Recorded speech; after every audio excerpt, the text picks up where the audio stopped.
வணக்கம் நேயர்களே, விவாத நேரம் நிகழ்ச்சிக்கு உங்களை அன்புடன் வரவேற்கிறோம். இன்று நாம் விவாதிக்கக்கூடிய தலைப்பானது விஜயின் மாநாட்டு பேச்சால் கோபத்தில் திமுக, அதிமுக, பிஜேபி. முதல்வரை தரம் தாழ்ந்து விமர்சிப்பதா? அமைச்சர் KN நேரு. மாநாட்டை ஒழுங்காக நடத்தாதவர் விஜய். தமிழிசை கண்டனம். திடீர் ஃபாஸ்ட் ஃபுட் போல திடீர் முதலமைச்சராக நினைப்பதா? செல்லூர் ராஜு. தாவைக்கா மாநாட்டால் வேகம் எடுக்கிறதா? தேர்தல் அரசியல் என்ற தலைப்பில் தான் நாம் இன்று விவாதிக்க இருக்கிறோம். நேற்று தெரியும், விஜய் அவர்களுடைய மாநாட்டில் பல்வேறு கட்சிகளையும் விமர்சித்து பேசியிருந்தார். குறிப்பாக முதலமைச்சர் ஸ்டாலின் அவர்களையும் கடுமையாக விமர்சித்து பேசியிருந்தார். இதற்கு அது மட்டுமல்லாமல் எங்களது கொள்கை எதிரி பாஜக, அரசியல் எதிரி திமுக என்று தெரிவித்திருந்தார். இதற்கு அந்தந்த கட்சிகள் எதிர்வினையாற்றி இருக்கின்றன. பாரதிய ஜனதா கட்சி, திமுக, அதிமுக ஆகிய கட்சிகள் அதற்கு எதிர்வினையாற்றி இருக்கின்றன. குறிப்பாக KN நேரு அவர்கள் பேசும்பொழுது, இது ஒரு தரம் தாழ்ந்து முதலமைச்சரை விமர்சிப்பதா? 40 ஆண்டு காலம் அரசியலில் இருக்கக்கூடிய ஒரு தலைவரை, ஒரு முதலமைச்சரை இப்படி தரம் தாழ்ந்து விமர்சிக்கக்கூடாது என்று கண்டனம் தெரிவித்திருந்தார். அதே போன்று எடப்பாடி பழனிசாமி அவர்கள் பேசும்போது, அதாவது எம்ஜிஆருக்கு பிறகு இப்போது கட்சி யாரிடம் இருக்கிறது இது கூட தெரியாமல் அவர் ஒரு அரசியல் நடத்தி கொண்டிருக்கிறாரா என்று அவர் கேள்வி எழுப்பியிருந்தார். இதே போன்று RS பாரதி அவர்களும் தனது கண்டனத்தை தெரிவித்திருந்தார். பாரதிய ஜனதா கட்சியின் அண்ணாமலை அவர்களும் கடுமையான தனது விமர்சனத்தை தெரிவித்திருந்தார். இவ்வாறாக அனைத்து கட்சிகளும், குறிப்பாக தமிழிசை அவர்கள் சொல்லும் பொழுது கூட மாநாட்டை ஒழுங்காக நடத்தாதவர் என்று கூறியிருந்தார்.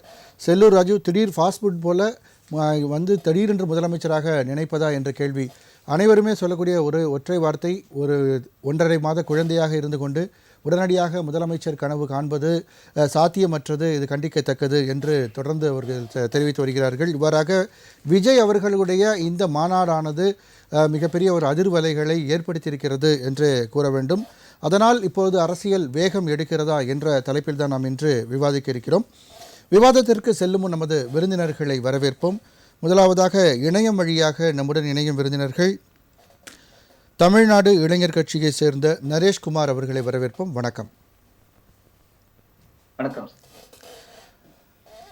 மூத்த வழக்கறிஞர் முனைவர் GS மோகன் அவர்களை வரவேற்போம். வணக்கம். அரங்கில் நம்மோடு இணையும் அதிமுக ஆதரவு பொதிகை சாரதி அவர்களை வரவேற்போம். வணக்கம். வணக்கம். வலதுசாரி சிந்தனையாளர் வெங்கடேஷ் அவர்களை வரவேற்போம். வணக்கம். வணக்கம். GS மோகன் சார், உங்கள்கிட்ட துவங்குறேன். சொல்லுங்கள், திமுக குறிப்பாக முதலமைச்சர் MK ஸ்டாலின் அவர்களை கடுமையாக அங்கிள் என்று சாடி பல்வேறு கேள்விகளை எழுப்பியிருந்தார். அதற்கு எதிர்வினையாற்றும் விதமாக KN நேரு அவர்கள், RS பாரதி அவர்கள் கருத்துக்களை தெரிவித்திருந்தார். முக்கியமாக கொள்கை எதிரி பாஜக, அரசியல் எதிரி திமுக, தமிழ்நாட்டில் திமுகவிற்கும் தாவேக்காவிற்கும் தான் போட்டி என்ற கருத்தை தெரிவித்திருந்தார். உங்களுடைய முதல் சுற்று கருத்தை பதிவு பண்ணுங்கள். தாவேக்காவுடைய கூட்டம் மதுரையில் நடைபெற்ற கூட்டமாகும். மிகவும் பிரம்மாண்டமான கூட்டம் தான். கிட்டத்தட்ட 4 லட்சம் பேர் கலந்து கொண்டார்கள். மதுரையில இதுவரை அந்த அளவுக்கு காணாத கூட்டம். 300 ஏக்கர் நிலப்பரப்பிலே முறையாக எல்லா வசதிகளும் நடைபெற்ற கூட்டம். பாராட்டுக்கள், வாழ்த்துக்கள். கூட்டப்பட்ட கூட்டத்திலே அவர் ஒருவர் தான் அதிகமாக பேசினார். அப்படி பேசுகின்ற பொழுது எதையுமே நிதானமாக, நேர்மையாக, பிளஸ் கட்சியினுடைய அடிப்படை கொள்கையை முன்னிறுத்தி பேச வேண்டும். எதிர்கட்சிகள் என்றால் எதிரிகள் அல்ல, அதையும் அவர் மனதில் கொள்ள வேண்டும். கட்சியை இப்போதுதான் ஆரம்பித்திருக்கின்றார். இது அவருடைய 2வது பெரிய கூட்டம், வரவேற்கத்தக்கது. ஆனால் முறையாக பேசுங்கள். எதையுமே வெற்றி பெற முடிய வாய்ப்புகள் இருக்கிறது, இல்லை என்று சொல்ல முடியாது.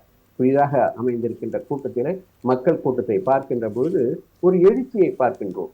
ஒரு திருப்பத்தை ஏற்படுத்த வேண்டும் என்று அதன் மூலம் தெரிய வருகிறது.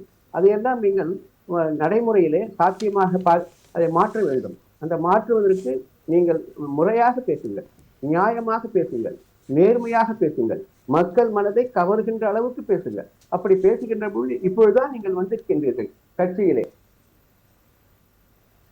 தொடர்ந்து பேசுங்க சார்.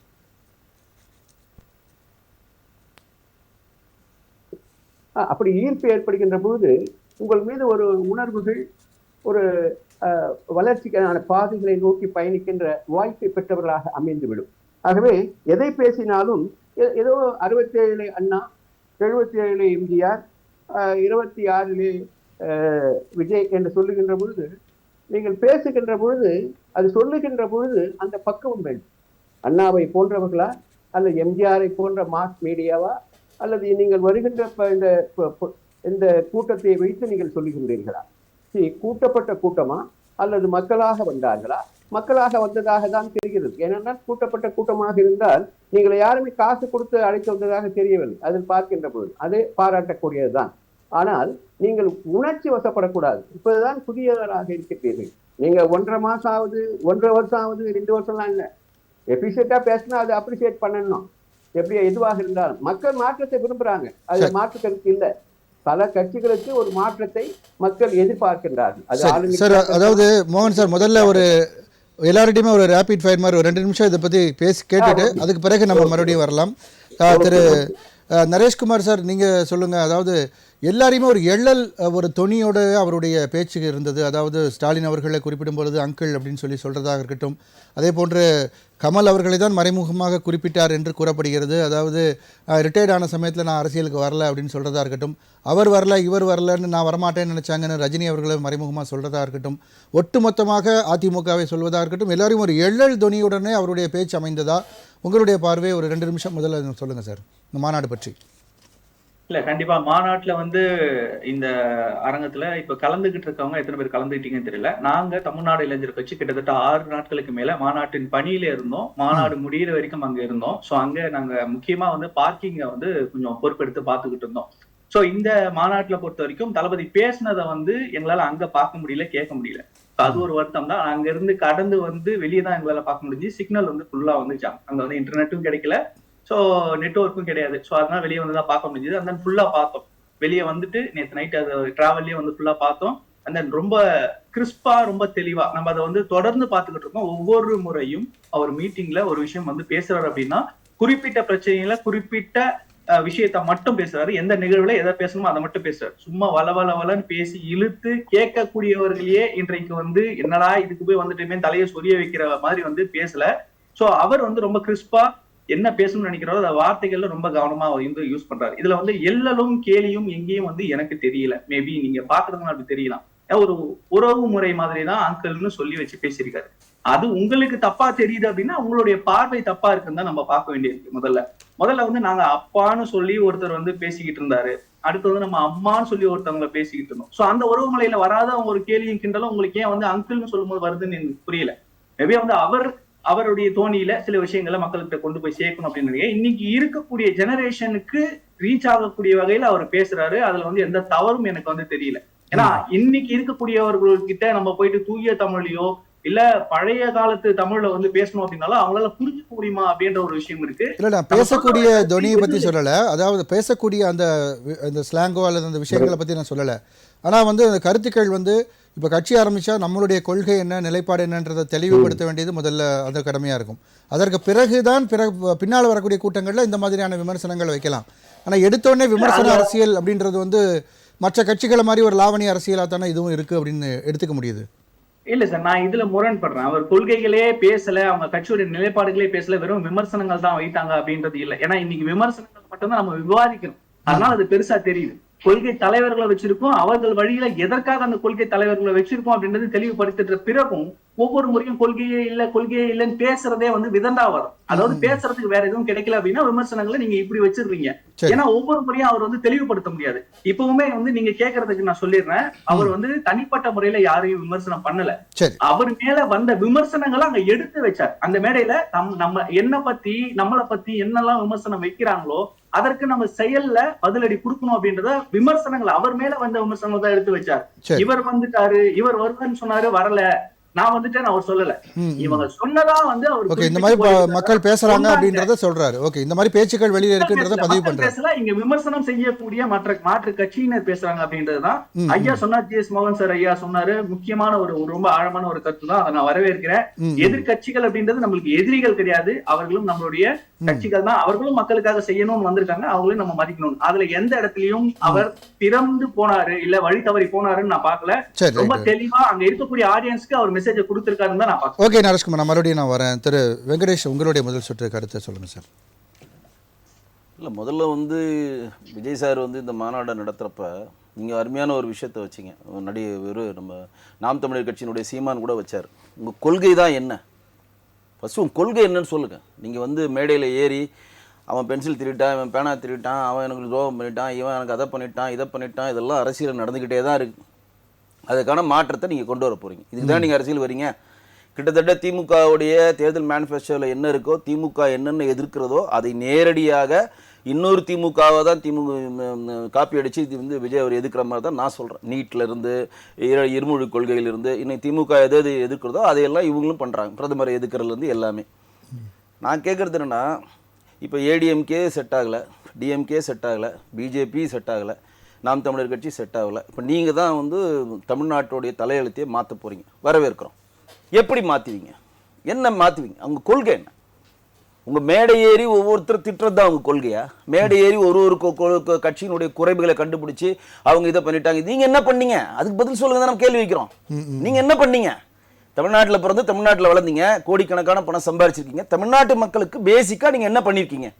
இது ஒரு கேள்வி. தொடர்ந்து அவங்க கட்சியில் நம்ம வந்து பேசுகிறவங்க சொல்லிகிட்டே இருக்காங்க. அவங்க வந்து மன்றங்கள் மூலமாக மாணவர்களுக்கு வழங்கக்கூடிய திட்டங்கள் பல ஆண்டுகளாக பண்ணிட்டு இருக்கோம். இப்போ அது வந்து ரொம்ப பூதாகரமாக வெளியே தெரியுது. மன்றங்கள் மூலம் பண்ணுறது, நீங்களே போஸ்ட் வச்சு ஒடிக்கிறது, இதெல்லாம் எல்லா மன்றங்களும் பண்ணுறது தாங்க. நான் கேட்குறது, இப்போ கேப்டனை பற்றி மேற்கோள் காட்டினார். கேப்டன் வந்து தமிழக அரசியல் வருவதற்கு முன்னாடியே இலவச மருத்துவமனைன்னு சொல்லி சாலிகிராமத்தில் வச்சுருந்தார். நான்லாம் போய் எங்கள் சிகிச்சை பெற்றிருக்கேன்.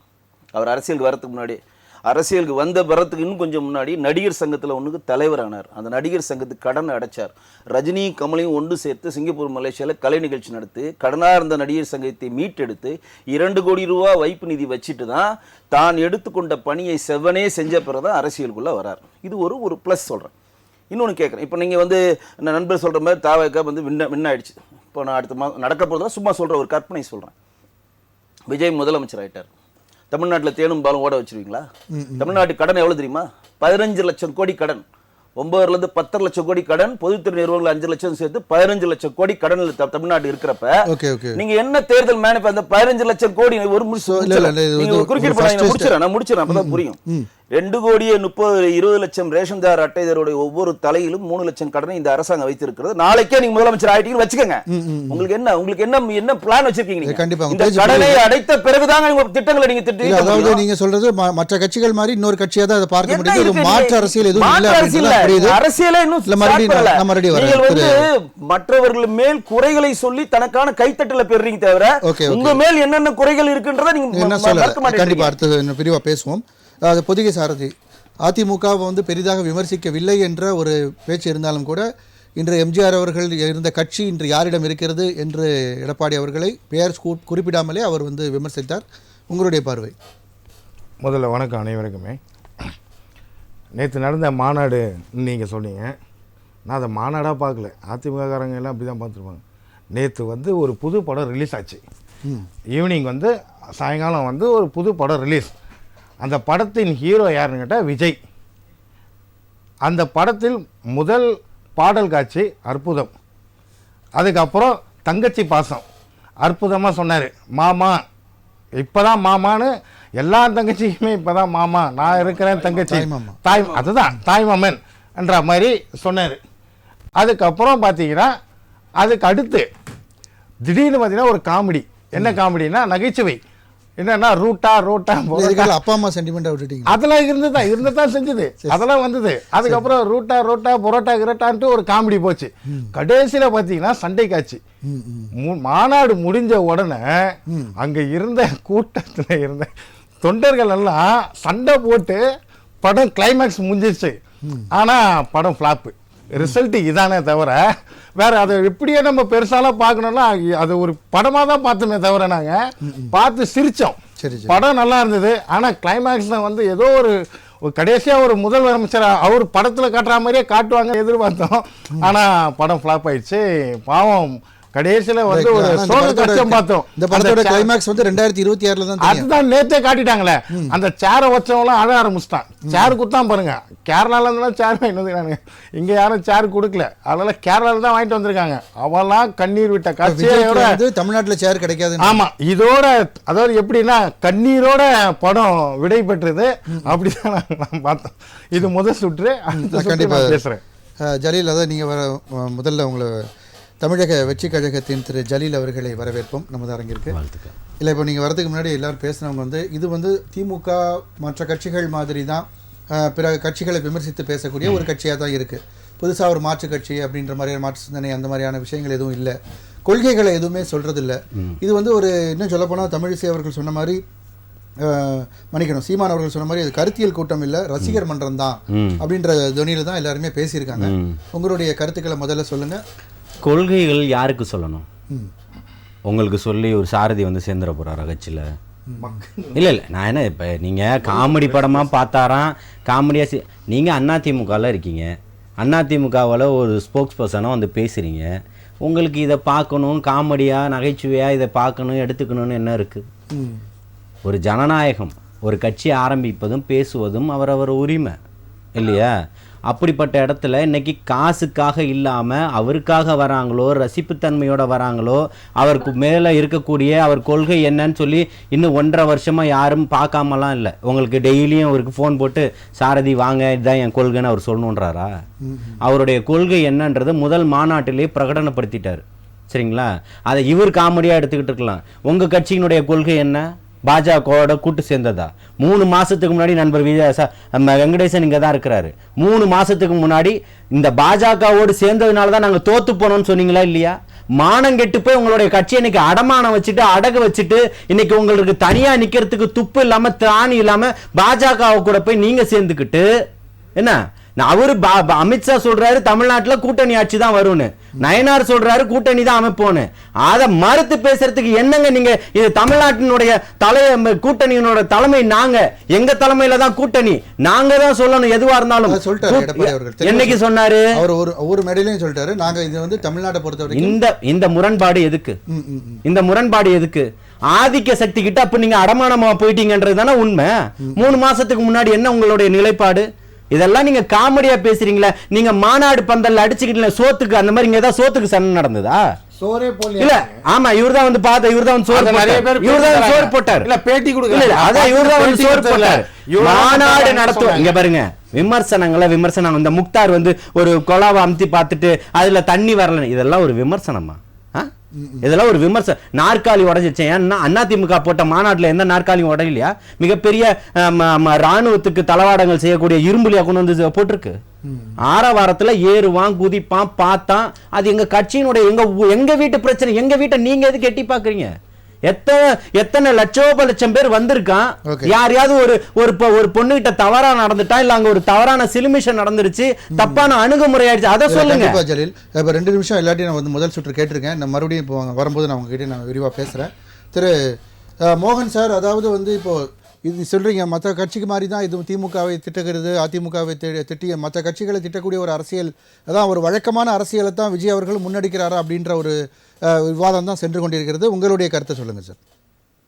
வருகின்ற தேர்தலை முன்னிட்டு தான் எல்லா கட்சிகளும் வந்து கூட்டம் போடுறாங்க, பிரச்சாரம் பண்றாங்க.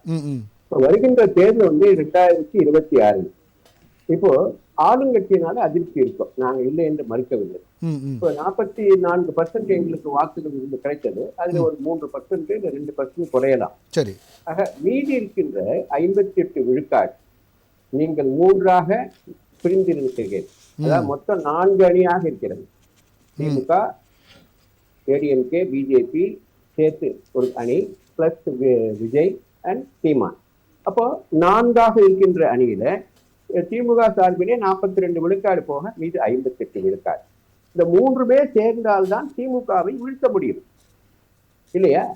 ஆனால் இந்த 3 அணிகள் தனித்தனியாக நாங்கள் வீழ்த்துவோம், நாங்கள் தான் சிஎம் என்று ஒரு அணி சொல்கிறது, இன்னொரு அணியும் நாங்கள் தான் சிஎம் என்று சொல்கிறது, இன்னொரு அணி 3வது அணியும் நாங்கள் தான் சிஎம் என்று சொல்கிறது. அப்ப உங்களுக்குரிய ஒரு ஒற்றுமை இல்லை. மக்கள் பிரச்சனையாக இருந்தால் நீங்கள் ஒற்றுமையோடு போராடுவீர்கள், எதிர்ப்பை தெரிவிப்பீர்கள். அப்போ எதிர்ப்புகள் தெரிவிக்க நீங்கள் தனித்தனியாக பிரித்தால் அது யாருக்கு சாதகமாக அமைந்துவிடும்? ஆளுங்கட்சிக்கு சாதகமாக அமைந்துவிடும். அதற்காக தான் போராடுகிறீர்களா? அப்படி நீங்கள் போராடுகின்றவர்களாக இருந்தால், மக்கள் பிரச்சனையை முன்னிறுத்தி பேசுகின்றவர்களாக இருந்தால் ஒன்று திரண்டு போராட வேண்டும். இது நான் தான் சிஎம் இல்ல, வெற்றி பெற்ற பிறகு சிஎம் யாருன்னா தேர்ந்தெடுத்துங்க. அப்போ எதிர்ப்பை நீங்க உருவாக்கி நீங்க பிரிந்திருந்தால் அது யாருக்கு சாதகமாக அமைந்துவிடும்? ஆளுங்கட்சிக்கு சாதகமாக தான் அமைந்துவிடும். அதுக்காக போராடுகின்றார்கள், வாழ்த்துக்கள் தான். சொல்லுங்க சார். ஆகவே நீங்கள் வந்து சிஎம் வந்து இப்ப 3 பேரை டிக்ளேர் பண்றாங்களா இல்லையா? ஏடிஎம்கே சிஎம் சொல்றாங்க கூட்டணியில. அதே போல விஜய் நான் தான் சிஎம் சொல்றாரு, சீமானும் நான் தான் சிஎம் சொல்றாரு. அப்போ தனித்தனியாக எப்படி 3 ஏற்கனவே வலுவான கூட்டணி திமுக, அவங்களும் சிஎம் இல்ல இப்போ ஒரு விமர்சனம் பண்ணும்போது இப்ப பிரதமராக இருக்கட்டும் அல்லது முதலமைச்சராக இருக்கட்டும், அது வந்து தரம் தாழ்ந்த விமர்சனம் அப்படின்னு பொதுவா அரசியல் விமர்சகர்கள் மத்தியில வந்து பேச்சுக்கள் இருக்கு. புதுசா கட்சி ஆரம்பிச்ச ஒருத்தர் இந்த மாதிரி விமர்சனம் பண்ணலாமா அப்படின்ற ஒரு கேள்வி. ஏன்னா இனிஷியலா வந்து அவருடைய ஸ்பீச்சஸ் வந்து அப்படி இருக்கான். அது வந்து அவர் திருத்திக்கலாம், போக போக அவர் திருத்திக் கொள்வார். அது வந்து பெரிய இஷ்யூ இல்ல. ஆனா நான் சொன்ன இது வந்து நீங்க இப்பதான் ஆரம்பிச்சிருக்கீங்க, உங்களுடைய பர்சன்டேஜ் ஆஃப் ஓட் தெரியாது. நானே தான் டிஎம்கேக்கு நாங்க தான் போட்டினா எப்படி? தொடர்ந்து வந்து டிஎம்கே அண்ட் ஏடிஎம்கே தான் போட்டி இருக்கு தமிழ்நாட்டுல. லாஸ்ட் கடந்த ஆண்டு ஏடிஎம்கே தனியாக நின்று தோற்று போனார்கள் பாராளுமன்ற தேர்தலில். இப்பொழுது வந்து அவர் பிஜேபியோடு கூட்டணி வைத்திருக்கின்றார்கள். அப்படி பிஜேபி கூட்டணி வைக்கின்ற பொழுது ஓரளவுக்கு வலுவாக இருக்கின்றார்கள். ஆனால் ஏடிஎம்கே இருக்கின்ற அன்வர் ராஜா பிரிந்து போய்விட்டார், மைத்ரேயன் பிரிந்து போய்விட்டார், ஓபிஎஸ் என்ன பொசிஷன் தெரியவில்லை, சசிகலா என்ன பொசிஷன் என்று தெரியவில்லை. இப்படியெல்லாம் இருக்கின்ற பொழுது ஏடிஎம்கே வீக்கா இருக்கு. இதை மற்றவர்கள் அதை பயன்படுத்திக் கொள்ளலாம் என்று நினைக்கின்றார்கள். அது விஜயாக இருக்கலாம். அப்போ இரண்டாவது வருகின்றவர்கள் விஜயா ஏடிஎம்கே அலைன்ஸா என்றுதான் தீர்மானிக்க முடியும் இந்த தேர்தலை பொறுத்தவரை. சரி, ரைட், ஓகே சார், தொடர்ந்து பேசலாம். திரு நரேஷ்குமார், அதாவது வந்து தமிழகத்தை பொறுத்த வரைக்கும் வந்து ஏடிஎம்கே டிஎம்கே அப்படின்ற 2 விஷயந்தான் வந்து எண்ட் ஆஃப் த டே வந்து வரும் அப்படின்னு சொல்கிறாங்க எல்லாருமே. அதை மாற்றுக் கட்சியினர், அதாவது இப்போ திமுகவினர் கூட சொல்கிறாங்க தமிழ்நாட்டை பொறுத்தவரை ஏடிஎம்கேக்கும் டிஎம்கேக்கும் தான் போட்டியை தவிர வேறு எந்த கட்சியும் வர முடியாது. ஆனால் இவர் விஜய் அவர்கள் பேசுவது வந்து ஒரு நகை முரணாக இருக்கிறது அப்படின்னு தான் எல்லாருமே கருத்து தெரிவிக்கிறாங்க. உங்களுடைய பார்வை? இல்ல சார், தமிழ்நாடு இளைஞர் கட்சி சார்பாக நான் பேசும்போது முக்கியமா ஒரு விஷயம் சொல்லியிருந்தேன், முதலே சொல்லியிருந்தேன். சோ கொள்கைகளை பத்தி ஆல்ரெடி சொல்லிட்டாரு, நீங்க பார்க்கல, உங்களுக்கு கேட்கல அப்படின்னா நீங்க கண்களையும் காதையும் மூடிக்கிட்டு இருக்கீங்க, அதுதான் அர்த்தம். நீங்க வந்து விதண்டாவாதம் பண்றீங்க, முதல் விஷயம்.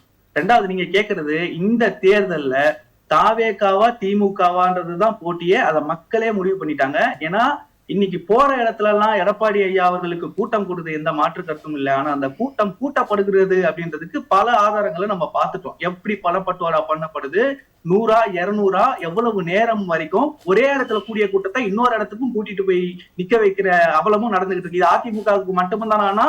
திமுகவுக்கும் பொருந்தும், பாஜகவுக்கும் பொருந்தும். இன்னைக்கு தளபதி அவர்கள் ஒரு இடத்துக்கு வராரு அப்படின்னு ஒரு சின்ன செய்தி, அது பொய் கட்டி விடப்பட்டாலும் அங்கே கூடக்கூடிய கூட்டம் அதிகம். நீங்க சொல்லுங்க, அது ரசிகர் கூட்டம்னு சொல்லுங்க, ரசிகர் மனப்பான்மை. தமிழிசை அவர்கள் சொல்றாங்க விஜய் அவர்களுக்கு நேற்று கூடி மாநாட்டில் கூடின கூட்டத்தை விட இன்னைக்கு அமித்ஷா அவர்களுக்கு கூடக்கூடிய கூட்டம் வந்து ஒரு உணர்வுபூர்வமாக இருக்கும், அது கண்டிப்பாக எழுச்சியை கொடுக்கும் தமிழகத்திற்கு அப்படின்றாங்க, பிஜேபிக்கு அப்படின்றாங்க. அது வந்து அவங்களே கூடக்கூடிய கூட்டம் சொல்றாங்க, அந்த வார்த்தையை அவங்க திருத்திக்கிட்டா நல்லது. அது கூட்டக்கூடிய கூட்டம் தான். இவங்க வந்து பாஜகவுக்கு கூடக்கூடிய கூட்டம், அதிமுகவினர் தான் அங்க பெரும்பான்மையா இருக்காங்க, அவர்களும் அழைத்து தான் வரப்படுறாங்கன்றது அப்பட்டமா தெரிஞ்ச விஷயம். கடந்த முறையே இதை நம்ம பார்த்தோம். பாஜக கூட்டத்துல அதிமுக கொடிகளோட அவர்கள் தொண்டர்கள் தான் அதிகமா நின்றுட்டு இருந்தாங்க. இவங்க பண்ற ரோட் ஷோ எல்லாம் பாருங்களேன், ரோட் ஷோ எல்லாம் வந்து ஒரு குறிப்பிட்ட குறுகிய சந்துகள்ல தெருக்கள்ல போட்டுட்டு அந்த ஒரு 2-3 கிலோமீட்டருக்கு மட்டும் ஆட்களை நிக்க வச்சுதான் பண்றாங்க. அதே மாதிரிதான் திமுக ஃபாலோ பண்ணுது. அவர் அரசு பேருந்துகளை வாடகைக்கு எடுத்துட்டு வந்து கூட்டத்தை கூட்டி வந்து முதல்வர் கிராஸ் ஆன உடனே அந்த கூட்டம் அப்படியே பஸ்ஸை நோக்கி ஓடுற காட்சிகளை நம்ம பார்த்துட்டோம். இந்த கூட்டி வரக்கூடிய கூட்டம் தானே தவிர உணர்வு பூர்வமா இங்க வரக்கூடிய கூட்டம் இல்ல. நேற்று கூட அந்த மேடைகளை ஏறக்கூடிய அளவுக்கு உணர்வு இருக்கு அப்படின்னா அவன் அறிவில்லாமலோ இல்ல அவன் ஆர்வ மிகுதியிலோ இல்ல, அந்த அளவுக்கு அவன் உணர்வு பூர்வமா இருக்கான். உயிரை கொடுக்கறதுக்கு நீங்க துணிஞ்ச தலைவர்கள் இருக்கான். இதே உணர்வோட இந்த தலைவர்களை நோக்கி வந்த தொண்டர்கள் இருந்தாங்க. அதெல்லாம் பாஸ்ட் டென்ஸ். இன்னைக்கு பிரசன்ட்ல அந்த உணர்வுகள் கிடையாது. இவர்களே பணம் கொடுத்து இந்த மக்களை வந்து இவங்களோட கரெக்ட் பண்ணி வச்சிருக்காங்க. மக்களையும் கரெக்ட் பண்ணிட்டா அவன் எப்படி நம்மள கேள்வி கேட்பான் அப்படின்ற ஒரு விஷயம் அண்ணா வந்து பேசினாரு. நகைப்புக்குரிய விஷயமா இருக்கு அப்படின்னு சொல்லி பேசினார் இல்லையா?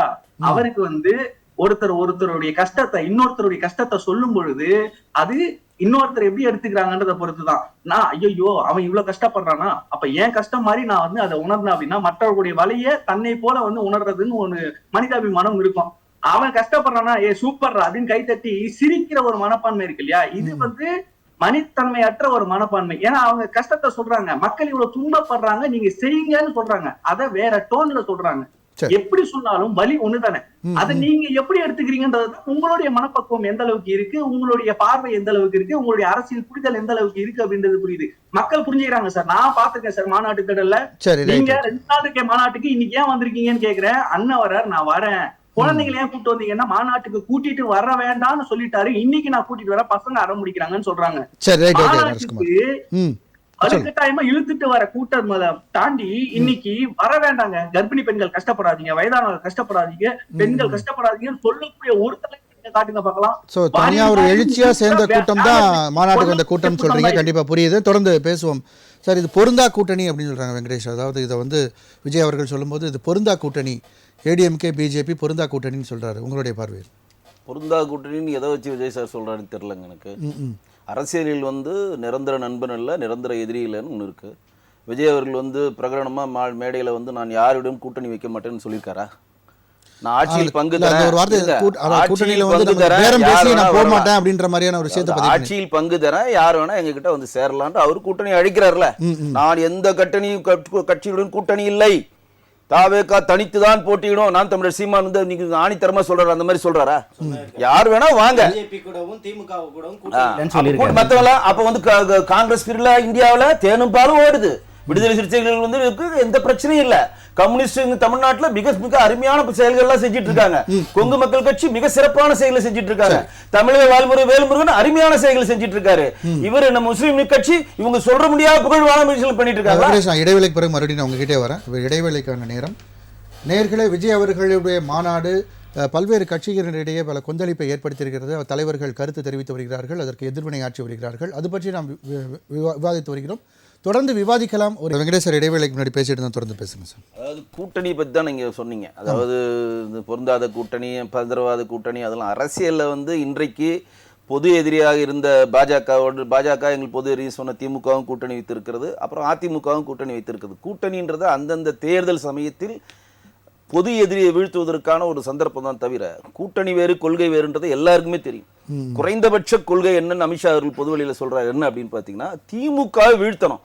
அந்த திமுக வீழ்த்துவதற்கு தாவேகா கூட வாங்கன்னு தான் பொதுவெளியில் வச்சோம் நம்ம. ஏன்னா ஒற்றை குறிக்கோள் தான். 1967 காங்கிரஸ் வீழ்த்துறதுக்கு எப்படி காங்கிரஸ் அண்ணாதுரை ஒற்றை குறிக்கோள் வச்சிருந்தாரோ அதே மாதிரி இப்பொழுது ஒற்றை குறிக்கோள் தேசிய ஜனநாயக கூட்டணி வைக்கிறது. திமுக வீழ்த்தணும், குறைந்தபட்ச செயல்திட்டம் தான். நீங்க இந்திய எதிர்ப்பு சொல்லுங்க, இருமுறை கொள்கை சொல்லுங்க, நீட் எதிர்ப்பு சொல்லுங்க, கச்சத்தீவு சொல்லுங்க, அதெல்லாம் அடுத்தது. குறைந்தபட்ச செயல்திட்டத்துக்கு அண்டர்ல வந்துருங்க, வந்துட்டு திமுக ஒட்டுமொத்தமா இப்போ விஜய் அவர்கள் வந்தது, இந்த மாநாடு 2 மாநாடு நடத்தினது ஒரு ஒட்டுமொத்தமா எல்லா கட்சிக்கும் ஒரு பதற்றத்தை ஏற்படுத்தியிருக்காங்க. ஏன்னா அண்ணாமலை அவர்கள் எல்லா பக்கமும் சென்று கட்சியை வளர்த்து வச்சிருக்காரு அப்படின்ற மாதிரியான ஒரு பிம்பம் திமுகவே அக்செப்ட் பண்ற அளவுக்கான விஷயமா இருந்தது. இன்னைக்கு விஜய் அவர்கள் வந்து அந்த மாநாடு நடத்தோன்னு எல்லாமே வந்து ஒரு விஷயம் தெரிஞ்சுங்க. மாநாடு நடத்தினா தமிழ்நாட்டில் இருக்கக்கூடிய 38 மாவட்டத்திலிருந்து அந்தந்த நிர்வாகிகள் அவர்களுக்கான நிர்வாகிகளை கொண்டு வந்து சேர்ப்பது பிரதான கடமை.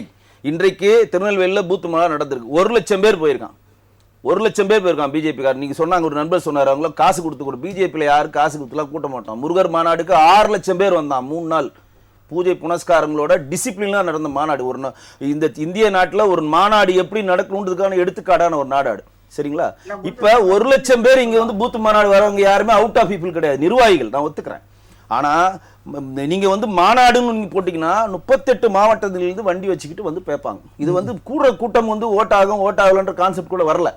ஆனால் அந்த கூட்டம் வந்து ஒரு பிரமிப்பான கூட்டம் மாதிரி ஒரு பில்டப் கொடுக்குறீங்க பாருங்க, அதுதான் ஏற்றுக்கொள்ள முடியும். ஏன்னா அதே மதுரையில அதே திருப்பரங்குன்றத்துல 10 லட்சம் பேரை கூட்டினார் கேப்டன் அவர்கள். சிரஞ்சீவி 10 லட்சம் பேர் கூட்டியிருக்காரு. கமலஹாசன் இப்பொழுது விஜய் சார் என்ன பண்றாரோ அதே மாதிரி ரேம்ப் வாக் போனவர் தான். விஜய் சார் எப்படி இப்படி கை காட்டுறாரோ அதே மாதிரி கை காட்டினவர் தான். விஜய் சார் இப்ப எப்படி திமுகவையும் அதிமுகவையும் பிஜேபியும் எதிர்த்து பேசுறாரோ அதே மாதிரி பேசினவர் தான் மக்கள் நீதி மையத்தின் தலைவர் இருக்கக்கூடிய கமலஹாசன் அவர்கள். IAS, IPS, current IAS, retired IAS எல்லாம் போய் சேர்ந்தாங்க. இன்றைக்கு அவர் எங்க இருக்கிறார்? எங்க இருக்கிறார்? நான் மற்றவங்க வேறுபட்டேன்னு சொல்றேன் இல்லையா. நான் வந்து ரிட்டையர் ஆனவன ரிட்டையர்ட் லைஃப் சினிமா அரசியலை கழிக்க நான் வரல. நான் வந்து பீக்ல இருக்கும்போது வந்திருக்கேன். அதனால மற்றவங்களுக்கு கமல் படம் ஓடல, விக்ரம் படம் ஃபெயிலியரா, இப்ப தக் லைஃப் ரிலீஸ் ஆச்சு, அடுத்த படம் புக் பண்ணி கமல் ரஜினி சொல்லிட்டு வரும்போது வந்து நான் அரசியல் வந்தப்புறம் சினிமா நடிக்க மாட்டேன்ற மாதிரியான விஷயங்கள்லாம் சொல்லிட்டு வந்தாரு. அது அந்த கட்சிக்காரங்கள்ட்ட அது கேளுங்க, மக்கள் இது மையம். நான் கேக்குறது இப்ப கமல் ரிட்டையர் ஆயிட்டாரா, ரஜினி ரிட்டையர் ஆயிட்டாரா? 2 பேர் படம் நடிக்கிறாங்களா, 2 பேரும் இன்னைக்கு ஹீரோ தானே. ரஜினி 75 வயசு ஹீரோ நடிக்கிறாங்க, கமல் இன்னைக்கு விக்ரம் படத்துல ஹீரோ, தக் லைஃப்ல அவர் தாங்க ஹீரோ. அவர் சொந்த படமா வெளி படமா வேற கதை, ஆனா நடிக்கிறாங்களா? கரண்ட் பல்ஸ்ல இன்னைக்கு சினிமாவில் இருக்காங்களா?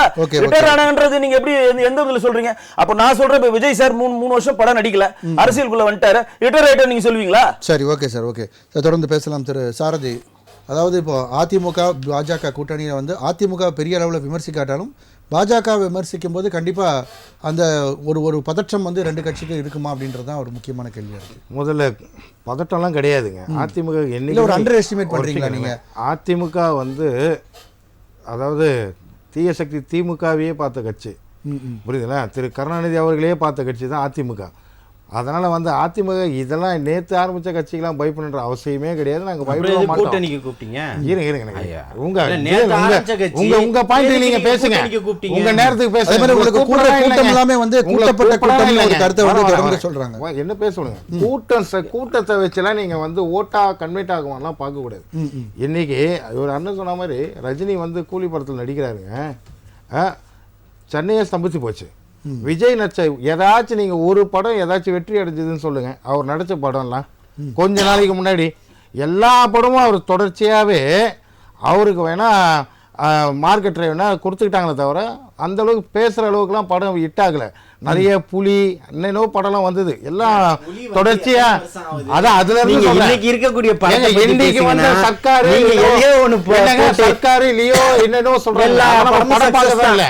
எல்லா படமும் அதெல்லாம் ஓடுற மாதிரிலாம் தெரியல எனக்கு தெரிஞ்சு. இப்போ ஓடாத நஷ்டம் ஏற்பட்டதுக்கு என்னவோ அதை பேசுங்க, விசை மாதிரி பேசாதீங்க. உங்களோட மூலமா என்ன சொல்ல வரீங்க? சொல்ல வர்றது என்னன்னா, இன்னைக்கு ரஜினி அவர்கள் வெளியே காரை விட்டு இறங்கி வந்தா கூட 1,00,000 பேர் சேர்ந்துருவான். அதுல மாற்று கருத்தே கிடையாது. ரஜினிக்கு இருக்கிற கிரேஸ் இன்னும் கூட இருக்கதான் செய்யுது, புரியுதுங்களா? அவர் வந்து நிக்கிறாருன்னா இன்னைக்கு 1,00,000 பேர் வந்துருவான், மறுக்கவே முடியாது. அதெல்லாம் ஓட்டா கன்வெர்ட் ஆகுமா? ரஜினி சொன்னதை நீங்க ஒத்துக்கிறீங்களா? இல்ல நான் என்ன கேக்குறேன், ரஜினி சொன்னதை ஒத்துக்கிறீங்களா? நான் என்ன கேக்குறேன்னா, விவாதம்னா ஏதோ நான் ஒப்பிச்சுட்டு வந்தேன், படிச்சுட்டு வந்தேன், அதை ஒப்பிச்சுட்டு போறது ரஜினி 2 ஆளுங்க வெற்றிடம் இருக்குன்னாரு. ஒத்துக்கிறாரா? நீங்க ஆளுமையா? அப்போ ஆளுமைதான், ஆளுமைதான் பேய். ஏன் கேட்டா நேத்து தான் குழந்தை பிறந்தது, இன்னைக்குதான் ஏதோ நடக்கவே தவழுது. அதுக்குள்ளே நாங்க வந்து டிகிரி முடிச்சுட்டு வெளியே வந்துருவோம் சொல்றது வந்து சரி, உங்களுக்கு வேணா இருக்கலாம். கூட்டணிக்கு வாங்க, நீங்க கூப்பிட்டீங்க இல்லங்க. நாங்க ஏற்கனவே பலம் வாய்ந்த கட்சிங்க, ஆண்ட கட்சி, 50 வருஷ கட்சி. நீங்க எங்களுக்கு 50 ஒருத்தர் படைச்சிட்டு வெளியே போயிட்டு இருக்காங்க. கன்சாமி, முன்சாமி, ராமசாமி, கோயில்சாமி எல்லாத்தான் போவோம். முன்னாள் அமைச்சர், அவர் ஏற்கனவே அனுப்பப்பட்டவர் தான், திருப்பி வந்து ஒட்டிக்கினாரு. திருப்பி அவருக்கு ஆதாயம் கிடைக்கல, திருப்பி அங்க போயிட்டாரு. போறது வரதெல்லாம் நாங்க கணக்குலயே வைக்கிறது இல்லைங்க. 2 கோடி பேர் இருக்கிறான், ஒருத்தன் போனா அதெல்லாம் கணக்கு வச்சுன்னு இருப்போம். எங்களுக்கு வேணா அது ஒரு பொருட்டாவே எடுத்துக்க மாட்டோம். இங்க தமிழகத்தை பொறுத்த வரைக்கும் திமுக அதிமுக தான். நேத்து கட்சி ஆரம்பிச்சுட்டு நாங்க ரோட்டா பொரோட்டா அதெல்லாம் உங்களுக்கு நல்லா இருக்கும், நீங்க கேட்கலாம், சிரிக்கலாம், எல்லாம் பண்ணிக்கலாம். இதெல்லாம் ஓட்டா அதிமுக ஓட்டா மாறுனா ஆதேகாவை நாங்க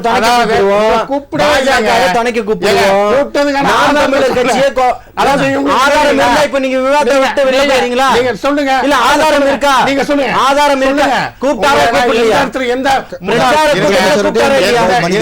எடப்பாடி பழனிசாமி கேள்வி வைக்கப்பட்டது இல்ல அவர் கேள்வி உள்வாங்க. இல்ல அவர் கேள்வி உள்வாங்க. எந்த முன்னாள் அமைச்சர்கள் நேரடியா போய் விஜய் அவர்களை பார்த்தாங்க? எந்த அதிகாரி, எந்த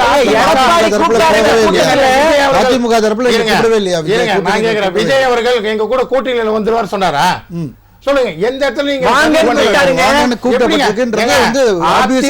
தெரிஞ்ச ஒரு விஷயம் தான். புரிஞ்சுக்கங்க, நான் மறுபடியும் சொல்றேன். சரி, அதிமுக சொல்லுங்க, ஒத்துக்கலாம், கூப்பிடவே இல்லைன்னு மட்டும் இருங்க.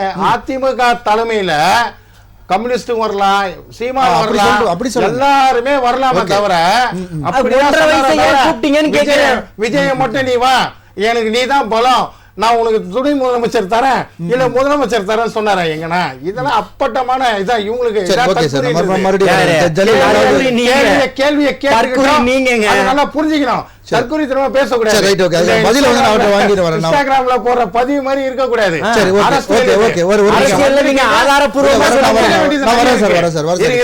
நான் இன்னும் கத்துக்க வேண்டியது அவங்க நிறைய இருக்கு. இதெல்லாம் கத்துக்கிட்டு வாங்க, உங்களை மக்கள் ஆதரிப்பாங்க. நான் இன்னைக்கு கட்சி ஆரம்பிச்சு நாளைக்கு முதலமைச்சர்னா உங்களுக்கு வேணா படத்துல வேணா பார்த்துட்டு கை தட்டலாம். ரியல் வேற, ரியல் வேற, அதை புரிஞ்சுக்கணும்னு சொல்ல வரேன். சரி, கண்டிப்பா சார். சார் ஜலீல், அதாவது இப்போ எல்லா தலைவர்களையுமே வந்து அவர் தனதாக்கிக்கிறாரு. அதாவது இப்போ எம்ஜிஆர் அவர்களாக இருக்கட்டும், விஜயகாந்த் அவர்களாக இருக்கட்டும், அல்லது பழைய தலைவர்கள் எடுத்துக்கிட்டோம்னா பெரியார் அவர்கள்லேருந்து ஆரம்பித்து அண்ணா இது மாதிரி எல்லா கட்சியில தலைவர்கள் காமராஜர் அவர்களையும் படமும் பின்னாடி வந்துட்டே இருக்கு. ஸோ இப்படி எல்லா தலைவர்களையும் நம்ம எடுத்துக்கிட்டோம் அப்படின்னா எல்லா மக்களும் நமக்கு ஓட்டு போட்டுருவாங்கன்ற இந்த மாதிரி ஸ்ட்ராட்டஜியா அது. இங்கே பாருங்க, இந்த உலகத்துக்கு அறிவையும் கல்வியும் சொல்லி கொடுத்தது ஆதித்தமிழன் இல்லையா? இன்னைக்கு இவனுக்கு வந்து புதுசாக ஒரு கொண்டு வந்து இவர் கொள்கை தலைவர்களாக எடுத்து வச்சிருக்கிறதுனால பார்த்த உடனே மக்கள் அப்படி மதிமயங்கி ஓட்டளிச்சிட மாட்டாங்க. புரியுதுங்களா? யார் நிற்கிறது, எதற்காக வந்திருக்கிறாங்க, ஏன் இப்போ தேவை, எதனால் தேவை, எதனால் நம்ம பாதிக்கப்பட்டிருக்கோம், நம்மளுடைய வாழ்வாதாரம் ஏன் இன்னும் 75 ஆண்டுகள் கடந்து இன்னும் இப்படியே இருக்குது, 50-60 வருஷம் இந்த திராவிட கட்சிகள் தான் நாட்டை ஆண்டுகிட்டு இருக்கு. இவர் சொல்கிறார் இல்லையா, திமுக அதிமுக தான், வேற யாரும் இல்லை. ஏன் இருக்கக்கூடாது? ஏன் இருக்கக்கூடாது? எங்கிருந்து வந்தது இந்த எதேச்ச அதிகாரம்? நாங்க மட்டும்தான் சொல்றதுக்கு உங்களுக்கு என்ன, உங்ககிட்ட என்ன இது இருக்குன்னா தரவுகள் இருக்கு. இல்ல தரவுகள் இருக்குன்னா நான் என்ன கேக்குறேன், அப்போ திமுக அதிமுக தவிர மத்த எல்லா கட்சியும் கலைச்சிடலாம். எண்ட் ஆஃப் தி டே அப்படிதான் பைபோலார்ல தான் நிக்குது. இல்ல நான் என்ன இப்பவும் திருப்பி சொல்றேன், நீங்க அதிமுக திமுக 2 பேரும் யாராக இருந்தாலும் சரி, திமுகவை வீட்டுக்கு அதாவது அமித்ஷா அவர்கள் சொன்னார், வாங்க திமுகவை மட்டும்தான் நம்ம வீட்டுக்கு அனுப்பணும்னு சொல்லிட்டு, அதுக்காக நாங்கள் ஒரு மதவாத கட்சியை உள்ளே கொண்டு வரணுன்ற அவசியம் இல்லை. புரியுதுங்களா? பிஜேபியும் திமுகவும் ஊழல்வாதிகள் யார், கொள்கைவாதிகள் யார் முதல் மாநாடுல பிரகடனப்படுத்திட்டாரு. எங்களுடைய தேவை என்னன்றதை நீங்கள் இதை தான் சொல்ல வரீங்கன்னா மக்கள் அதை புரிஞ்சுக்கிட்டு உடனே உங்களுக்கு கொண்டு வந்து ஓட்டு போட்டுற மாட்டான். அப்படின்னா காசு கொடுக்கும் போதெல்லாம் திமுக ஜெயிச்சிருக்கணும். என்ன எல்லாருமே இந்த அம்மா 234 தொகுதியிலும் இரட்டையில தான் அறிவிக்கும் போது நீங்கள் பிரம்மாண்டமான கூட்டணியில் திமுக நின்றுச்சு, அப்போ ஜெயிச்சிருக்கணும். நாங்க எல்லாரும் ஒன்னாதான் இருக்கோம்னு நீங்க ஒரு இருங்க பேசி முடிச்ச அப்புறம் நீங்க பேசுங்க. 38-39 பாராளுமன்றத்தை ஃபுல் மெஜாரிட்டில புடிச்சவங்க நாங்க. அப்போ ஒரு கம்மியா தான் இருந்தீங்க பாருங்க, அப்போ 2 சீட் கம்மியா தான் வந்தீங்க. இருங்க இத பேசி முடிச்சறேன். ஃபுல்லா புடிச்சது இருங்க, நீங்க கேட்டீங்க, நான் உங்க பேசும்போது கவுண்டர் கொடுக்கும்போது ஒரு நீங்க பேசும்போது அதாவது இதுதான் சொன்ன எதேச்ச அதிகார போக்கு. என்ன அரசியல் இருந்ததுன்னா அரசியலை பேசுங்க, நீங்க எதையோ பேசணும்ன்றதுக்காக பேசாதீங்க. புரியுதுங்களா? உங்கள்ட்ட ராமசாமி குப்புசாமி இருங்க பேசி முடிச்ச அப்புறம் நீங்க பேசுங்க. உங்க நேரத்துல நீங்க பேசுங்க. முதலமைச்சர் புரியுதுங்களா?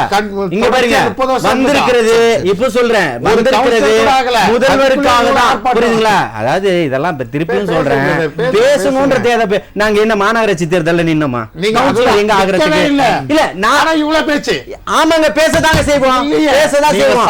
இருக்கிற கட்சி நாளா உடைச்சிட்டு விஜய் அவர்கள் பேரை வச்சு நாங்க நின்னோம் அப்படின்னு சொல்லி நிறைய பேர் ஜெயிச்சதா சொல்லி அது நின்னவர்கள் தானே தவிர்த்து விஜய் அவர்கள் அதுக்காக பிரச்சாரம் பண்ணல. அவர் ஒரு யாரும் எதுவும் சொல்லல, அவரை பயன்படுத்திக்கிட்டாங்க, ஜெயிச்சிருக்காங்க, அவ்வளவுதானே தவிர்த்து அதுக்கு இந்த தாவேக்கா சொந்தம் கொண்டாடியர்ல என் பேரை சொல்லிதான் ஜெயிச்சாங்க, வாங்க நாங்க இவ்வளவு பேர் நின்றுக்கோம் ஏதாவது மேடையில் அறிமுகப்படுத்தி இருக்காரா, அதை ஒரு தரவா எடுத்துக்கிட்டாங்களா? இல்ல, அவருடைய பேரை சொல்லி நின்ன பசங்க அத்தனை பேரும் ஜெயிச்சிருக்காங்க. இப்ப நமக்கு பேசினவங்க எல்லாருமே ஒரு தரம் தாழ்ந்த விமர்சனம், அவருடைய பேச்சுல ஒரு இது தரம் இல்ல, இருங்க உங்களை கேட்கல இல்ல, அது உங்களை கேட்கலங்க இல்ல, உங்களை கேட்கல இல்ல, உங்களை கேட்கல இல்ல, நான் சொல்லிடுறேன். அரசியல் மெச்சூரிட்டி கிடையாது. முதல்வரை எப்படி பேசணும் தெரியல. இவரு வேணா மாலை மரியாதையோட போயிட்டு சால்வை எல்லாம் போட்டு பேசிட்டோம். இவங்க பேசாத பேச்ச, எடப்பாடி பேசாத பேச்ச முதல்வர என்ன கண்ணியமா பேசுறீங்க நீங்க? நாடகமா நடிக்கிறீங்க நீங்க. திமுக அதிமுக கள்ள கூட்டணி நீங்க வச்சிருக்கீங்களா? அப்போ இந்த மாதிரி எடுத்த பேச்செல்லாம் நீங்க பேசாதீங்க. புரியுதுங்களா? இவரு மெச்சூரிட்டியோட என்ன மெச்சூரிட்டியோட சின்னமா நீங்க பேசுறதெல்லாம் பேசுங்க. நீங்க பேசுங்க. சரி சொல்லுங்க ஜலீல், சொல்லுங்க ஜலீல். இல்ல நீங்க ஜலீல் பதிவுனா கேட்ட கேள்விக்கே நீங்க பதில் சொல்லலையே. நீங்களா ஒண்ணு பேசுறது விவாதனா விவாதத்துக்கு பதில் சொல்லுங்க. தனிப்பட்ட முறையில பேசாதீங்க. சொல்லுங்க. இல்ல தனிப்பட்ட முறையில சொல்லுங்க. விவாதனா விவாதத்துக்கு சொல்லுங்க. இதே மாதிரி அவரும் குறுக்கீடுக்கு என்ன இருக்கோ அதுக்கு பதில் சொல்லுங்க. அப்புறம் நாங்களும் குறுக்கிடுவோம். சம்பந்தமே இல்லாம பேசிட்டு நீங்களுமே சொல்றீங்க, அவங்க பதில் சொல்லுங்க. இங்க பாருங்க, மெச்சூரிட்டி இல்லாம பேசுறாருன்னு சொன்னீங்க. எந்த உங்க முழு மெச்சூரிட்டியோட தான் நீங்க படுத்துக்கிட்டே போய் பதவி வாங்குனீங்களா? அன்னைக்கு முதல்வரா நீங்க மக்களால் தேர்ந்தெடுக்கப்படல. நீங்க சொல்றீங்களா எல்லாம் அண்ணன் எடப்பாடியார் பார்த்து, நீங்க மக்களால் தேர்ந்தெடுக்கப்பட்ட முதல்வரா? இல்ல, தேர்ந்தெடுக்கப்பட்ட எதிர்க்கட்சி தலைவர். இருங்க நான் பேசுறேன். மெச்சூரிட்டி இல்லாம வந்திருக்கோம் அப்படின்னு சொன்னீங்கல்ல, எதிர்க்கட்சியோட மெச்சூரிட்டியோட இல்ல நான் சொல்லி முடிச்சிடுறேன். அவர் பேச சொல்லுங்க. அதான் மெச்சூரிட்டியோட நடந்துகிட்டேன்னா, மெச்சூரிட்டியோட தான் ஓபிஎஸ் வெளில அமிச்சிங்களா? மெச்சூரிட்டியோட தான் டிடிவியை வெளில அமிச்சிங்களா? அமிச்சிங்களா? மெச்சூரிட்டியோட தான் சின்னம்மா வெளில அமிச்சிங்களா? இன்னைக்கு மெச்சூரிட்டியோட தான் அன்வர் ராஜாவை அமிச்சிருக்கீங்களா? மைத்ரேயன் அமிச்சிருக்கீங்களா? உங்க கட்சியை கட்டமைச்சு காப்பாத்திக்கிறதுக்கு உங்களுக்கு துப்பு இல்லை. நீங்க வந்து அடுத்த கட்சியை பத்தி விமர்சனம் பண்றதுக்கு என்ன இருக்குன்னு கேக்குறேன். திரு மோகன் சார், அதாவது திமுகவே இப்ப பாஜகவுடன் கூட்டணி அப்படின்ற ஒரு கருத்தையும் விஜய் அவர்கள் நேற்றுக்கு வந்து சொல்லியிருக்காரு. அதை பத்தி உங்களுடைய பார்வை சொல்லுங்க. இல்ல அது வாய்ப்பே இல்லை. ஏன்னா அவங்க ஏடிஎம்கோட அலைன்ஸ் வந்து இல்ல கூட்டணி அப்படின்னா மறைமுக கூட்டணி அப்படின்னு பப்ளிக்கா இல்லாம ஆப்வியஸா இல்லாம அது ஏன் சொல்றாங்கன்னா, இங்க ஆளுங்கட்சி திமுக, மத்தியில பிஜேபி இருக்கு. சில நிவாரண பணிகளை சில கொள்கைகளை கேட்கின்ற பொழுது அவர்களோட உற்ற கருத்தை இருப்பதை வைத்து சொல்லுகின்றார்கள். அப்படி அல்ல. இல்ல நித்தி ஆயோக் கலந்துகிட்டதை சொல்றாரு. நித்தி ஆயோக்ல வந்து இத்தனை நாள் கலந்துக்கல, ஒரு பிரச்சனைன்னு வந்தப்புறம் கலந்துக்கிறாரு, அதுக்கப்புறம் அந்த பேச்சே இல்ல அப்படின்றத வலியுறுத்துறாரு, கடிதம் கொடுத்ததை வலியுறுத்துறாரு. நீங்க ஒரு பிரச்சனைன்னு சொன்னீங்க பாருங்க, அந்த பிரச்சனை அடிப்படையில் கலந்து கொள்கின்றார்கள். நமக்கு எத்தனையோ திட்டங்கள் நம்ம வந்து பெற்று அவர்கள் கொடுக்கவில்லை. இல்ல நான் சொன்ன பிரச்சனை வந்து அவங்க குடும்பத்துல இருக்கிற ஒரு பிரச்சனையா தான் அவர் மேற்கோள் காட்டுறாரு, தவிர நாட்டுக்கான பிரச்சனை. தமிழ்நாட்டு பிரச்சனை ஏன் அவங்க குடும்ப பிரச்சனை எப்படி வரும்? ஒட்டுமொத்தமா நீங்க சொல்வதை ஏற்றுக்கொள்ளக்கூடியது அல்ல.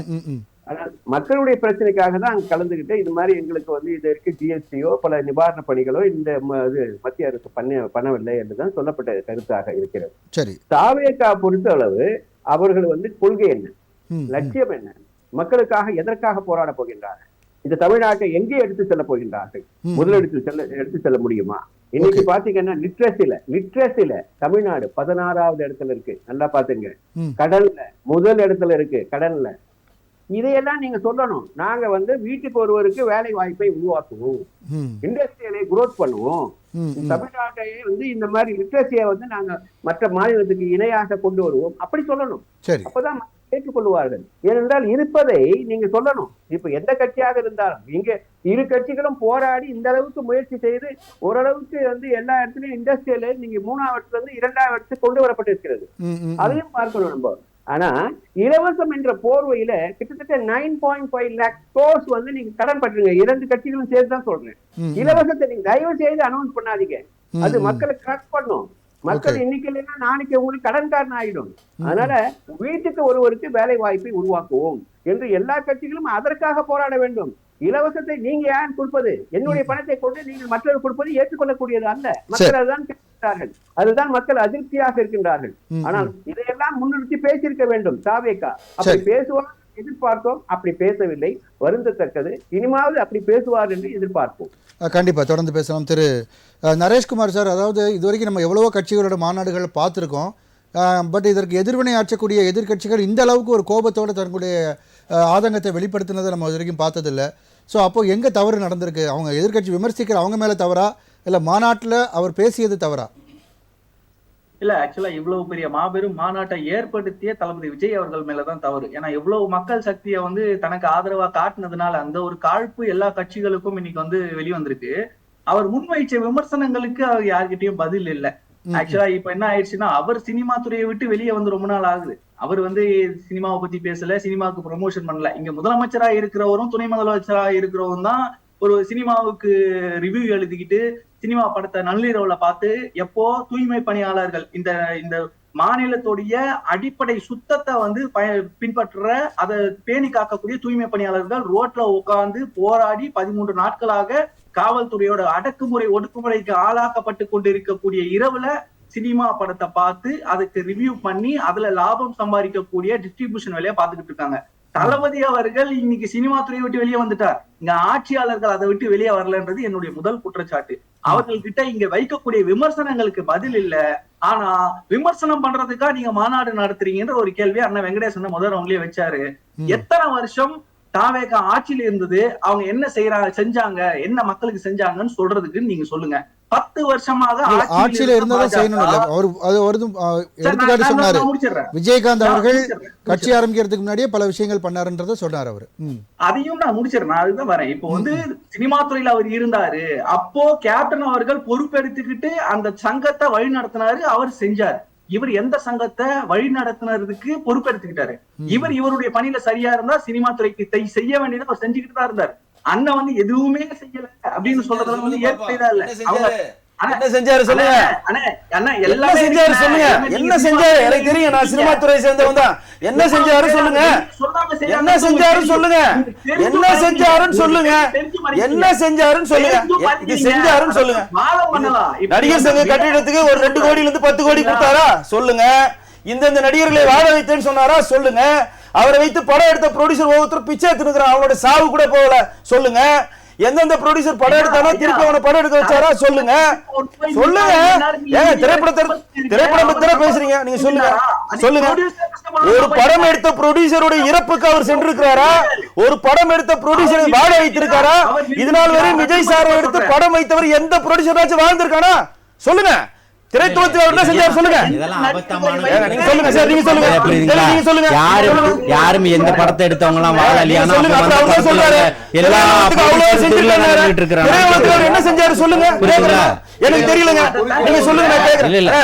திரையுலகத்துக்கு விஜய் சார் என்ன செஞ்சாரு எனக்கு தெரியல. நீங்க சொல்லுங்க நான் கேக்குறேன். மக்கள் பணி இங்க பாருங்க. மக்கள் பணி ஆயிரம் செஞ்சிட்டு இருக்கிறாரு.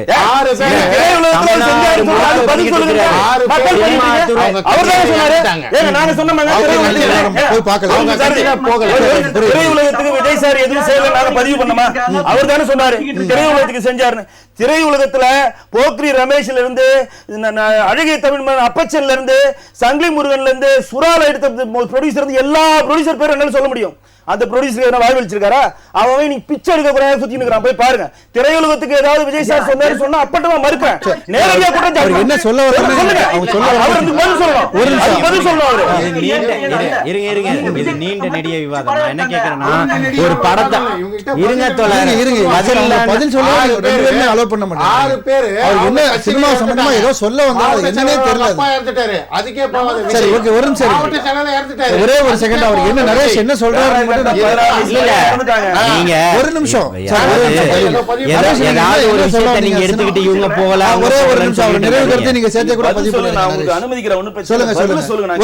ஒரு நிமிஷம் நரேஷ் நீங்க இப்ப பேசுங்க. சொல்லுங்க சார். இப்போ ஆட்சியில இருந்தவங்க அவங்க செஞ்ச நல்லதை மட்டும் சொல்லி இங்க வந்து பிரச்சாரம் பண்றாங்களா அப்படின்ற ஒரு கேள்வி இருக்கு. எதிர்கட்சிகள் மேல விமர்சனம் வைக்கிறாங்க. அவங்க செய்யற தவறுகளை சுட்டி காட்டுறாங்க. அதை மக்கள் கிட்ட கொண்டு போய் சேர்க்கிறாங்க. இந்த தவறுகள் அவங்க செய்யறாங்கன்றத மக்கள் கேள்வி கேட்கணும் எதிர்பார்க்கறாங்க.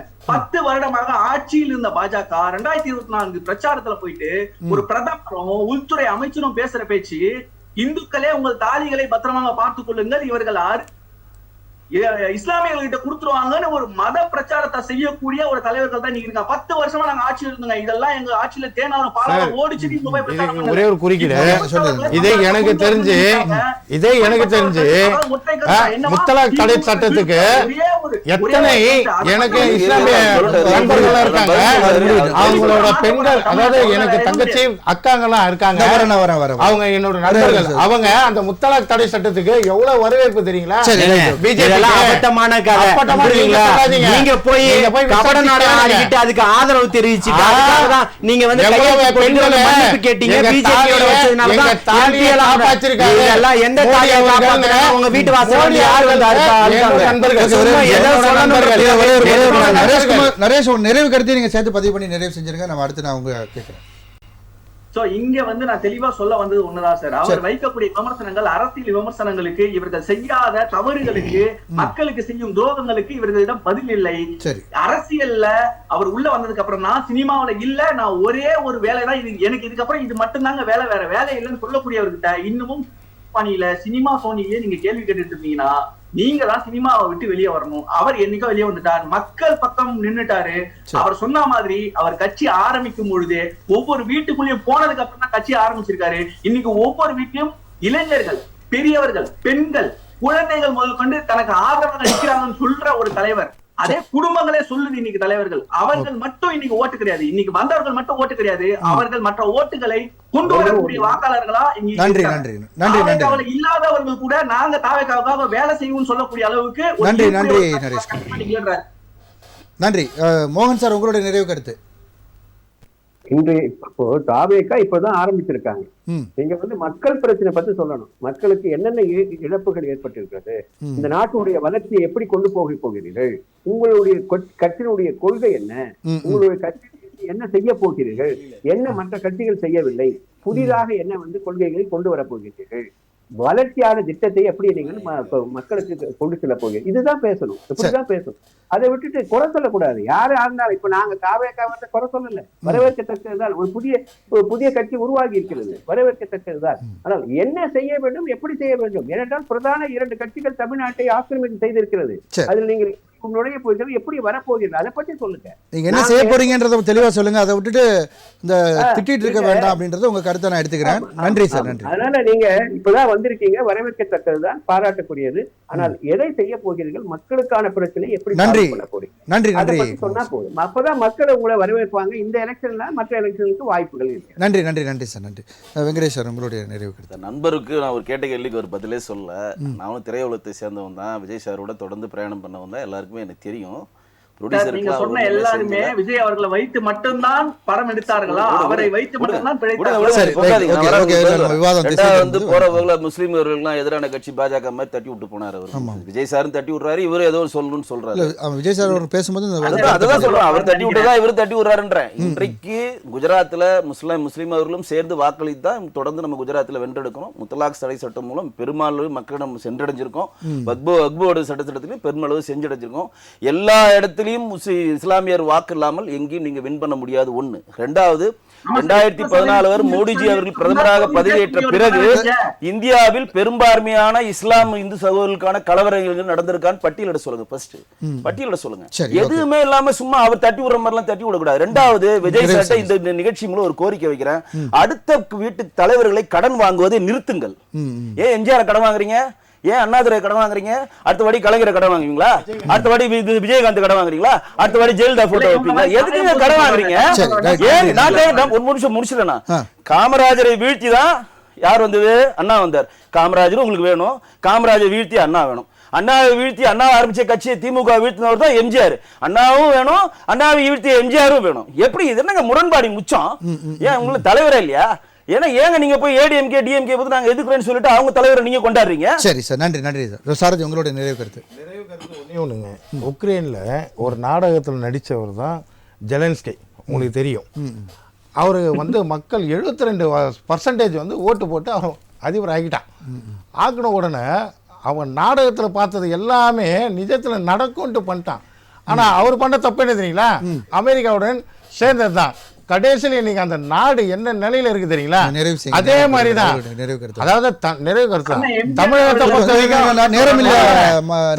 பொறுத்த வரைக்கும் இங்க அதிமுக தான் அடுத்து 26 ஆள போகுது. சரி, வீழ போறது யாருன்றது அது அப்புறம் பார்ப்போம். இவங்க அதாவது இவங்களோட தொண்டர்கள் இருக்காங்களே, ஜெலன்ஸ்கி மாதிரி அந்த தொண்டர்களை விட்டுடாம பாத்துக்கிட்டாலே போதும். விஜய் மற்றவங்களை ஃபாலோ பண்ணணும்னு அண்ணன் சொன்ன மாதிரி தலைவர்களை இன்னும் வச்சுக்கிட்டே இருப்பாங்க. தலைவர் மற்ற தலைவர்கள் அவர்களாக தடுக்கணும்னு சொல்றீங்க. வடிவேல் போட்டோ கூட வச்சா வைக்கலாம். நேரம் குறைவு. அதாவது இந்த தலைவரை வச்சுட்டாரு, அந்த தலைவரை வச்சுட்டாரு. இப்பவும் சொல்றேன், இந்த வீட்டுக்குள்ள தான் நீங்க கத்தணும். இவர் கத்துனதுக்கு அரசியல் ரீதியான கருத்துக்களை சொல்லுங்கன்னா அதை நீங்க சொல்றதுக்கு யாருமே முன் வரல. புரியுதுங்களா? உங்கள்கிட்ட இல்லை. ஏன்னா இருந்தால் தான் சொல்ல முடியும். அரசியல் ரீதியான தாக்குதல் அவர் எல்லாமே வச்சுட்டாரு. அதற்கான முன்னெடுப்புகள் இல்லை. நண்பர் கேட்டார், இந்த எங்கே இந்து முஸ்லீம் கலவரம்? இந்து முஸ்லீம் கலவரம் இல்லை, முஸ்லீம் இந்துத்துவ கலவரங்கள் எல்லா இடத்துலையும் நடந்துக்கிட்டு தான் இருக்குது. அதை அவரால் மறுக்க முடியாது. இஸ்லாமியர்கள் கருவில் இருக்கக்கூடிய தாய்மார் கருவை கிழிச்சி அந்த சிசுவை கொன்று அந்த பெண்ணை மாறி மாறி பாலியல் வன்புணர்வு பண்ணி கோர்ட்டுக்கு போய் அவர்கள்லாம் புனிதர்கள்னு சொன்ன பூமி தான் இது.